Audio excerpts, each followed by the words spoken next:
იქნებით თუ არა ერთად. ორი ვარიანტია. თუ ესე გიჭირთ ბარათების მიხედვით არჩევა, მაშინ ქვების მიხედვით აირჩიეთ. პირველი ვარიანტი იყოს შავი ფერის ქვა, მეორე თეთრი ფერის ქვა. Დამწერეთ კომენტარში, რომელი ვარიანტი აირჩიეთ და რამდენად რეზონირდება ეს გაშლა თქვენთან. პირველ ვარიანტს რაც შეგეხებათ ერთად ყოფნაზე. პრინციპში ხედავთ, რომ ხართ კიდეც ერთად. აქ ბევრი წინააღმდეგობაა, განსამრჩება, რომ შესაძლებელია ურთიერთობაში მესამე პირებიც იყოს ჩარეული, ან მესამე პირში არ იგულისხმება ყოველთვის სასკოლო პარტნიორი, შეიძლება ოჯახი, გარშემო წრე, სამსაქმიანობაც რაღაც მომენტში სამსახურებრივი სიტუაციები, კოლექტივი, თანამშრომლები, მეგობრები, არის ხოლმე მესამე პირი, რაღაცა მესამე პირები არსებობს. პრინციპში ერთად გადაკვეთებს ვხედავ, რომ გექნებათ, შეიძლება საერთო შეხვედრა, საერთო სიტუაციები, ან საქმიანი თემები, ან შემთხვევით ქუჩაში შეხვედრები გქონდეთ. მიზანი და სურვილი არის აქ, რომ ერთად რაღაცა სადღაც წახვიდეთ, რაღაცა გააკეთოთ. არის შანსი ერთად ყოფნის, უბრალოდ ერთ-ერთი მხარემ უნდა მოინდომოს, უნდა აიღოს პასუხისმგებლობა და გაიყოთ. ანუ რაღაცა მიზანით უნდა დაისახოთ ამ ურთიერთობაში და მე იმ მიზნისკენ წახვიდეთ. თუ დიდი ხნის ურთიერთობა გაქვთ, ვიტყოდი, რომ შეიძლება გაკლიათ მიზანი საერთო, არ იცით, წახვიდეთ, ბედი არ არის გადაწყვეტილი და კარგი იქნება თუ რომელიღაცას მაინც გექნებათ ეს მიზანი ჩამოყალიბებული და გაქაჩავთ და აიღებთ პასუხისმგებლობას და იტყვით, რომ მე წავიყვან იქითკენ, საითაც წასაყვანია, მოკლედ აქ ურთიერთობა.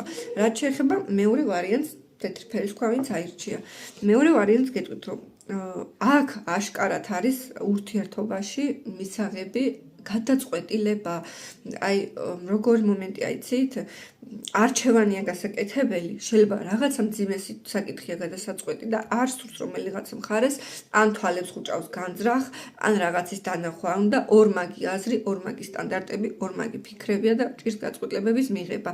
მე მაინც ვიტყოდი, რომ არის შანსი ერთად ყოფნის, იმიტომ რომ საბოლოო ჯამში ესეთი თუ ჩანს კარგად პოზიტიური სამოგით ბარათი არკანი და არის შანსი, რომ ერთად გადალახოთ ეს ყველაფერი, ერთად მოინდომოთ, ერთად წახვიდეთ, გარისკოთ, მიაწვეთ სიტუაციას, მაგრამ გზა ადვილი არ იქნება, გზა შეუცნობელია, ცოტა რთულია, ცოტა თავგადასავლებით ახსავსეთ და შეიძლება ზუსტად ამის შიშია, რომ არ ვიცი საით წამიყვანს ეს ყველაფერი და რომელიღაც მხარეს ძალიან ეშინია ერთად ყოფნის. ყოველ შემთხვევაში აქ რაღაცა დაშორებები, კატასტროფები, ნგრევები, მსგავსი არაფერი არ ამოდის, ერთად ყოფნის პერსპექტივა ორივე ვარიანტს აქვს, უბრალოდ მეორე ვარიანტთან, როგორც ვთქვით, არჩევანია გადაწყვეტილებებია, მისაღები და დასაფიქრებელი სიტუაცია უფრო მეტია, ვიდრე პირველ ვარიანტთან.